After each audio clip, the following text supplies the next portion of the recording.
안녕하십니까 여러분. 오늘은 여러분께서 지금 사용하고 계신 스마트폰의 AP 관련해서 이야기를 좀 해볼까 합니다. AP는 뭐 많은 분들께서 아시겠지만 인간의 뇌와 같은 기능을 하고 있는데 그 안에는 이제 CPU, NPU, GPU 등 여러 가지 성능을 가진 칩셋들이 다 들어가 있는, 그러니까 스마트폰 시스템을 총괄하는 담당 부서라고 보시면 되는데, 갤럭시를 사용하시는 분들은 총 두 가지 AP를 접하게 되어 있습니다. 첫 번째, 점유율 2위를 기록하고 있는 퀄컴이라는 회사에서 만든 스냅드래곤이 있고요. 그리고 삼성전자에서 자체 개발한 엑시노스라는 AP가 있습니다. 이 두 가지 AP를 보통 저희는 이용하게 되는데, 최근에는 미디어텍에서 개발한 디멘시티라는 AP도 탭 S10 플러스와 울트라에 탑재가 된 적이 있었죠. 자, 여기서 다들 아시겠지만 퀄컴의 스냅드래곤은 삼성의 엑시노스보다 성능이 월등합니다. 그래서 우리 소비자들은 엑시노스 넣지 말고 그냥 퀄컴으로 쭉 넣어줘, 그리고 웬만하면 엑시노스가 탑재된 스마트폰은 좀 거르려고 하는 그런 경향이 좀 있어요. 저 같은 경우도 S24 플러스를 1년간 사용해봤지만 나중에 엄청난 업그레이드가 되지 않는 한 엑시노스는 정말 다시는 사용하고 싶지 않다, 한동안은 좀 기피해야겠다라는 생각이 들 정도로 엑시노스의 성능은 그닥 좋지가 않습니다. 자, 그러면 소비자의 니즈에 맞게 삼성전자에서는 퀄컴을 계속 탑재하면 될 텐데 왜 삼성에서는 엑시노스를 탑재할까요? 오늘 여러분과 이야기해볼 주 내용은 바로 이겁니다. 자, 이 이야기의 시작은 아주 과거로 들어갑니다. 그닥 스마트하지 않지만 어찌됐건 갤럭시 시장이 열리면서 삼성도 엑시노스라는 AP를 가지고 갔고, 제 기억으로는 갤럭시 S2인가 3부터 퀄컴 AP를 탑재하면서 이원화 정책을 펼치기 시작했었습니다. 그때부터 엑시노스와 퀄컴은 쭉 같이 탑재를 했어요. 저희가 그렇게 괜찮다고 말하는 스마트폰인 갤럭시 S10이나 노트10 같은 경우도 엑시노스 AP를 탑재했었거든요. 이렇게 엑시노스가 탑재됐음에도 불구하고 저희는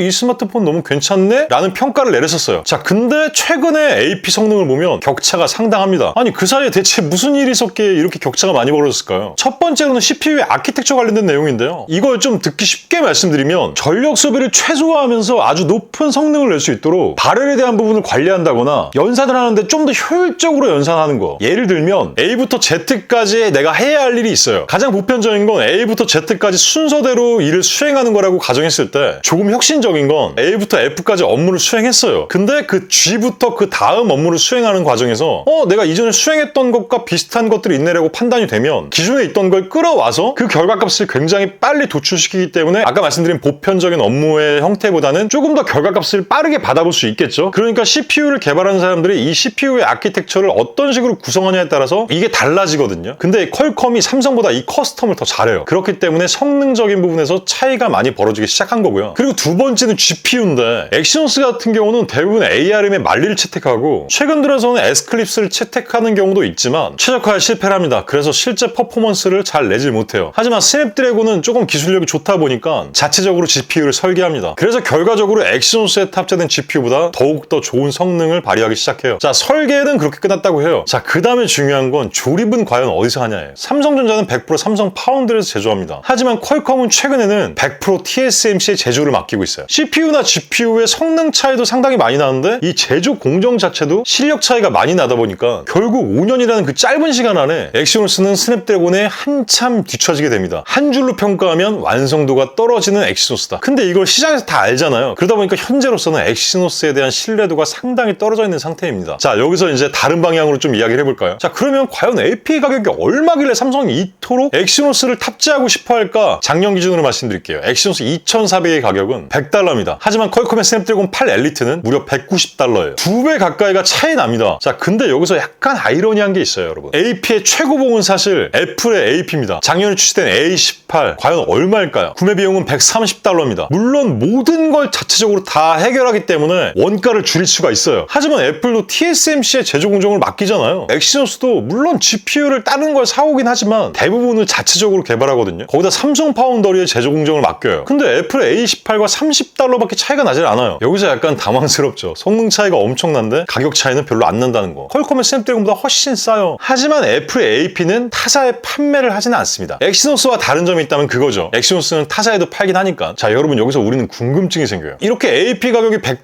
$190 이러면 삼성은 과연 AP를 구매할 때 1년에 얼마를 지출할까? 자, 우선 2021년도에는 6조를 지출했습니다. 갤럭시 S21이 출시된 시기고 태블릿은 탭 S7 FE가 출시됐습니다. S21 시리즈의 3개의 모델은 내수용은 엑시노스를 탑재했고요. 해외는 스냅드래곤, 그리고 하반기에 출시한 폴드3와 플립3는 또 스냅드래곤을 탑재했어요. 그런데 6조를 사용한 거예요. 자, 그럼 다음엔 2022년 S22가 출시될 때는 얼마를 지출했을까요? S22 같은 경우는 일부 해외 몇몇 국가에 엑시노스 2200이 탑재됐지 전 세계 대부분의 국가에는 스냅드래곤 8젠 1이 탑재됐습니다. 마찬가지로 폴드4와 플립4도 스냅드래곤 8젠 8젠 1을 탑재했고 탭 S8 또한 스냅드래곤 8젠 1을 탑재했습니다. 그러니까 이때는 스냅드래곤을 엄청 많이 사온 거예요. 그래서 총 지출 비용은 작년 대비해서 3조를 더 쓴 총 9조를 지출했습니다. 자, 근데 여러분 2023년도에는 S23 폴드5, 플립5, 탭 S9 전부 다 스냅드래곤 8젠 2를 탑재했거든요. 근데 작년 대비해서 불과 2조 7천억 정도밖에 차이가 안 나는 11조 7천억을 썼거든요. 뭐 물론 환율 변동에 대한 영향도 있겠지만 아니 이렇게 올 스냅드래곤을 사용했음에도 불구하고 21년과 22년의 격차보다 지출 비용이 더 줄어들었어요. 근데 여러분 여기서 삼성의 약간 재밌는 행동이 나옵니다. 2024년도 S24와 24 플러스는 올 엑시노스 2400을 탑재하고 울트라 모델에만 스냅드래곤 8젠 3를 탑재했고요. 폴드6, 플립6에는 스냅드래곤 8젠 3를 탑재했지만 탭 S 플러스와 탭 S 울트라는 제가 알기로는 굉장히 낮은 금액에 이거를 사온 걸로 알고 있는데 미디어텍의 디멘시티 9300 플러스를 사옵니다. 그러니까 엑시노스로도 부족해 더 저렴한 AP를 탑재해버리자 이런 전략을 펼친 삼성의 2024년도 AP 지출 비용은요. 전년 대비해서 고작 7천만 원 더 지출한 12조 4천억입니다. 이걸 봤을 때 여러분 우리가 뭐 퀄컴과의 어떤 계약 사항은 알 수가 없지만 2023년도의 지출 비용만 보더라도 탑재되는 단말 개수에 따라서 조금 더 할인되거나 이런 계약 사항이 좀 들어가 있을 것 같은 느낌이 들어요. 여러분 지출 비용이 매년 3조씩 증가하는 추세였다가 갑자기 7천억 정도밖에 증가를 하지 않으면 삼성에서는 아 이게 답이구나라고 판단하는 게 맞는 거거든요. 기업을 하는 입장에서는 플래그십 모델의 디멘시티를 도입시키고 S시리즈 두 가지 모델의 엑시노스를 탑재함으로써 비용을 엄청 절감시킨 거잖아요. 자, 여기까지 보시고 여러분은 어떤 생각이 드세요? 지극히 저의 주관적인 생각은 저는 삼성이 진짜 고민이 많겠다는 생각이 들어요. 엑시노스 비용이 100달러 정도밖에 되지 않는다면 A5 시리즈, A6 시리즈 이렇게 퍼포먼스가 괜찮은 중급기를 엑시노스 2500, 2600을 탑재하면서 엑시노스 개발에 지속적인 투자를 하는 거 그리고 곧 2나노 시장이 열릴 텐데 그 성능이 어느 정도 받쳐주는 그 시점이 되면 다시 플래그십으로 돌아오는 그게 어떨까라는 생각이 들어요. 뭐 물론 기업은 영업이익을 위해서 지출 비용을 줄여야 되는 건 맞긴 하겠지만 그래도 소비자의 니즈를 어느 정도 충족하지 못한다면 소비자 입장에서는 약간 구매가 꺼려지거든요. 뭐 물론 90%의 분들은 이 AP가 뭐든 관심 없고 그냥 새로운 스마트폰을 구매하시겠지만 그냥 제 생각의 결론은 시스템 LSI와 파운드리에 한동안 투자만 엄청 하는 거 이것만이 엑시노스가 살 길이 아닐까요? 여러분의 생각은 어떠신가요? 오늘 영상 여기까지만 하겠습니다. 저는 지금까지 슈퍼로더였습니다.